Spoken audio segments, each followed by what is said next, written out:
All right, my guest is here, Brett Sutton. Brett is a prominent attorney in Las Vegas, managing partner of the Sutton and Hague Law Corporation. He's the president of the Keystone Corporation, which is one of the most impressive pro-business groups in the state of Nevada, if not the most impressive. The website is keystonenevada.com. And Brett Sutton's with us. Brett, how are you? Welcome aboard. Doing great. Thank you for inviting me. It's my pleasure. You know, even though this is a national show, everybody watching knows I'm a Vegas guy. Matter of fact, Every time President Trump sees me backstage, I remember he was talking to Sean Hannity and Judge Jeanine, and I walked in and I said, "President, how are you?" And he turns around, looks at me and goes, "Judge Jeanine, Sean Hannity, meet my Vegas guy, Wayne Root." So I'm his Vegas guy, and I am a Vegas guy. I love this town, and it is my hometown for 24 years now, adopted hometown. And I love the zero taxes on income tax. It's wonderful. And I think what happens here doesn't stay here. It spreads all over the United States. So I do talk occasionally about things happening in Vegas that I think are good or bad for the rest of the country. You had a commentary in the Vegas newspaper, the Las Vegas Review-Journal, and it's titled "A Better Alternative to the Film Studio Tax Credits for a Strong Nevada Economy." So tell everybody what this is about. I'll set the stage real quick, and then the floor is yours. All the legislators here and the governor, who I support very much, but I don't support this part of it, he wants a film credit for all the Hollywood studios. And I'm just sick of us giving taxpayer money by the millions or hundreds of millions or billions to billionaires. Why should we give billionaires money, Brett? It doesn't make sense to me. If they want to come here, they should love to come here and spend their own money because we have zero income tax. Why come here and expect us to pay for you to come here? It sounds like billionaires are illegal aliens. They want to come here and we should pay for it. So you have a better idea for the film tax credit. Tell everybody what it is.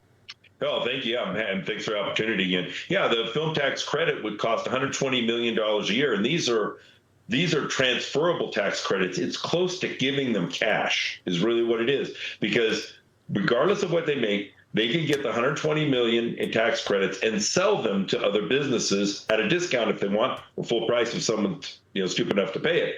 But typically they would sell it at a discount, usually 10%, and they get the cash regardless of, truthfully, what they really owe in taxes. And that's $120 million a year invested in an industry that at best is uncertain with its future. That's a reality. We all know with artificial intelligence, the film industry is in a great state of change. There's one of the largest film studio owners has just filed bankruptcy. It is not a good investment. And versus Nevada, which really needs to diversify its economy. And Nevada has a commerce tax that was foolishly passed. I hate to say it, by a Republican legislature and Republican governor Brian Sandoval. Governor in 2015. It pains me to say that, because that was their only notable achievement from that session, was a new business tax and a gross receipts tax. So if your business grosses above $4 million, you have to pay the tax even if you lost money. It's insane. And it covers a broad range of industries. So my proposal is, rather than giving $120 million to the film studios, which is not a good investment, each year, the commerce tax, the gross receipts tax that I described, that brings in anywhere between 75 and 89 million each year to the state of Nevada. Why not just get rid of the commerce tax? Right. And that's a way of injecting that money into a broad range of industries. There's no administrative costs, and it helps attract businesses to the state. That's a better proposal in my view. And so that's what I'm proposing in my op-ed. I love it. And yeah. Can you make my voice louder, Pitar? Somehow it just isn't getting through the way it normally is. I don't know what's going on. Over here, not my sound, my voice. Just put the sound up, the volume up. Okay. Oh, all right. You pump it up a little bit, because I can't even hear it in my ear. There we go. Now I hear it. So look, the good news is it's almost a match. As a matter of fact, the state loses less money by getting rid of the commerce tax than they would lose giving to the filmmakers. But the key is it would also go to the filmmakers. If they want to come here, they would benefit, because they don't have to pay that 4% commerce tax, not 4%, the percent above 4 million in income. Yes. What is the percent they have to pay, like 2%? It's a sliding scale, and I don't know all the percentages, but I think it's about 2%. But it's on the amount you make over 4 million. So certainly all the movie companies would have to pay that. and Yes. suddenly they wouldn't have to pay that. So Yeah, I they think would that's benefit as very well. fair. And I want to make it clear, if Sony and Warner Brothers or any company wants to come to Las Vegas or Summerlin and build a film studio, God bless We them. want them. It's great. That's wonderful. I'm not against film Yeah. studios. You and And, me you both. know, I would think if the CEO of Sony walked into a bank and said, hey, we're looking for a loan, I would think a banker, if they thought it was a good loan, would want to give it as big as they want. I would think that if the CEO of Sony wanted investors from private equity or some other source to invest in a very profitable film studio, which they say it's going to be, they would have no problem getting investors. So why is it that instead of taking those options, they're having to go to the taxpayers, lobby politicians, wine and dine them, and whatever else they do in order to get $120 million of taxpayer money? I think that's all you need to know, and it should tell you what the answer is. They're not sure it's going to be successful either. So, but if they want to come to Las Vegas and build a film studio, I welcome them. We should help them in terms of getting their permits and, you know, helping them develop that if that's what they want to do. But we shouldn't give them taxpayer money. All right, so a couple what things. we should do is repeal the commerce tax, which would do more to attract business to Nevada on a wide scale. And as you point out correctly, the film studios would also benefit. Right. So a couple of things I want to bring up. First of all, Mark Davis of the Raiders, and again, I'm glad the Raiders came. I like the Raiders. I'm thrilled that they are our team in the NFL. It's perfect for Las Vegas. I'm sure it's added a lot of money, revenues to all the major casinos in town. I'm sure it's been good for overall tourism business. All of those are good things. I'm glad the Raiders came. But did we really have to give them $775 million of taxpayer money? That was another mistake. Here's Mark Davis. He comes to Las Vegas hat in hand. He's the poorest owner in the NFL by a mile. He's worth $200 million. Everyone else is a billionaire. His team is worth less than any team in the NFL. Do you know that? It was 32nd out of 32 teams. The Raiders are worth nothing in Oakland. He comes here. He gets us to give him $775 million, which is the most money ever given by taxpayers in the history of the United States to a team owner to build a stadium. Now he builds it, and now the team has gone from being worth $1 billion to close to $10 billion. I think it's $8.5 billion. He made $7 billion in Vegas, but he took $775 million for the taxpayers. If he had class, he'd announce a press conference and say, I'm giving it all back to the taxpayers. And the people would cheer him, and he'd be the most popular guy that ever lived. And instead, he took the $775 and doesn't say a word about it, and he owes nothing back, and he won't pay it back. And yet he made almost $8 billion and soon probably $10 billion by moving to Las Vegas. Same thing with the film studios. They're rich guys. They can make their own decision. We don't need to give them money to come here. And the second point I want to make, Brett, is Los Angeles is collapsing. Everybody wants to leave LA, and the film studios need to get out and come to a wonderful place called Las Vegas.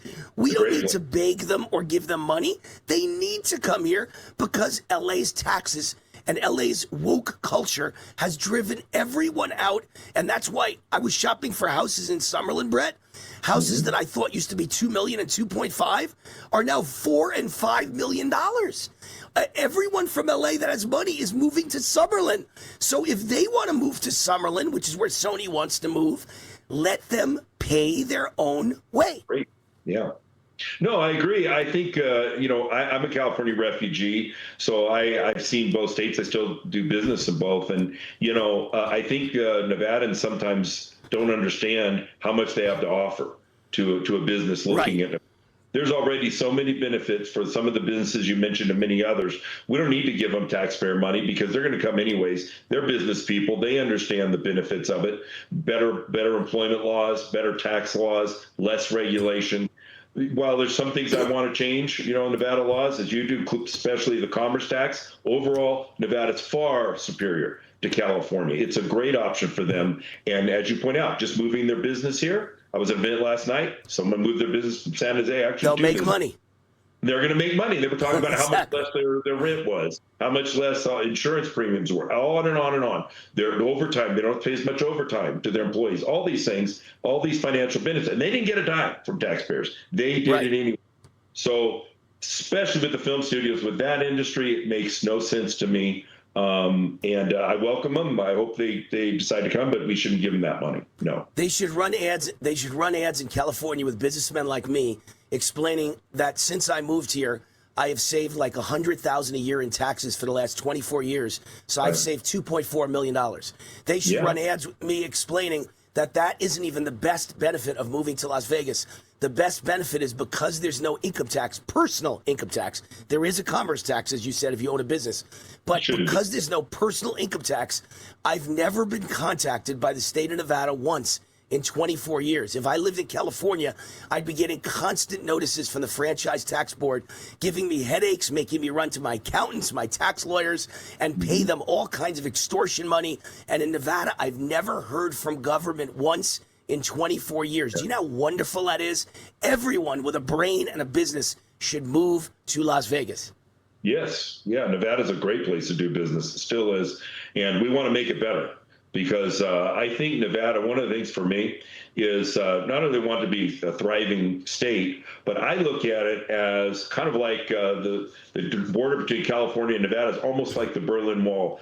I'm glad it's gone, but you know what? We used to look back, and you remember it, and I remember it, and we could see a stark contrast between communism on the one side and freedom on the other. And everyone's trying to get out of the communist side.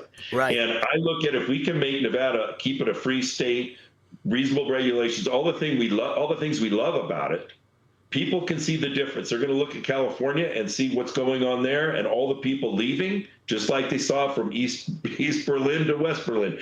And I view it the same way. Obviously, thank God we don't have a wall like that. But you have this contrast where you can see one against the other, and we know what people want. We know which way they're going. They're coming this way.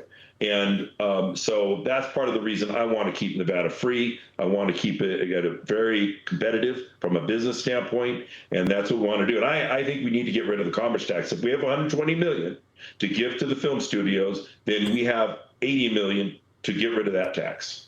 You know, Brett, there are smart people, there are dumb people in this world. I'd like to meet the person that's moving from Nevada to California, because that's a dumb person. I'd love to hear what their reasoning is, why they'd leave Las Vegas, as an example, for Los Angeles. You'd have to be mentally deranged to make that opposite move. As we say goodbye to you, I want to make sure you get in a plug for Keystone, Keystone Corporation. Tell us what it is and what you do and how people can get involved with Keystone, which is the preeminent pro-business organization in the state of Nevada. Thank you. Appreciate that. It's KeystoneNevada.com. And we just celebrated our 30th anniversary last year. And we are a pro-business political action committee. We don't get involved in social issues. We leave that to other people. We're focused on business, and we're focused on getting reasonable regulation, low taxation, and conditions for thriving business in the state of Nevada. And we have a former governor on our board, former lieutenant governor, a lot of great business leaders. We have a fantastic board, and we fight hard. We work with the governor. We're big supporters of the governor, by the way. We've got to reelect Governor Lombardo. It's so important, because if not, his opponent will sign every form of California-style legislation that's put in front of him.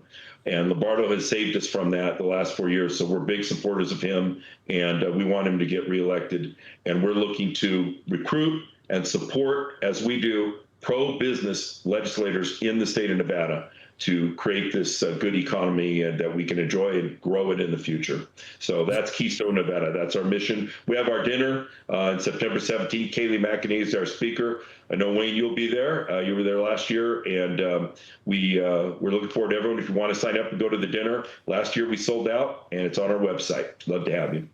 I'm sure you'll sell out again this year. Kayleigh McEnany is a great speaker. I've been to several events where I introduced her and I gave the opening speech for Kayleigh. So, and in Las Vegas. So I know she's a great speaker. I know she'll do great in front of Keystone. And I love what you stand for, because it's what I stand for. I'm like 95% of what I talk about is business and economics and jobs and taxes and regulations. And of course, the border I talk about, because I think that affects jobs and taxes and America's survival, and takes away from American workers.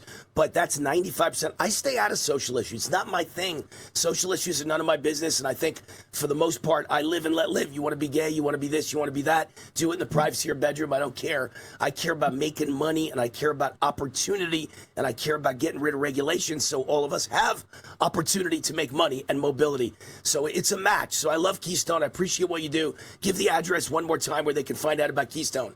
KeystoneNevada.com. KeystoneNevada.com. Brett Sutton is the chairman of Keystone, president of Keystone Corporation, and hopefully there's a Keystone or something like it in all 50 states. Someone who fights for a pro-business environment and for businesses to have a great state to be in, and that's what Keystone does. Thanks for all you do, Brett. Thank you. Thanks for all you do, Wayne. All right, we're headed to a quick break. We'll be right back.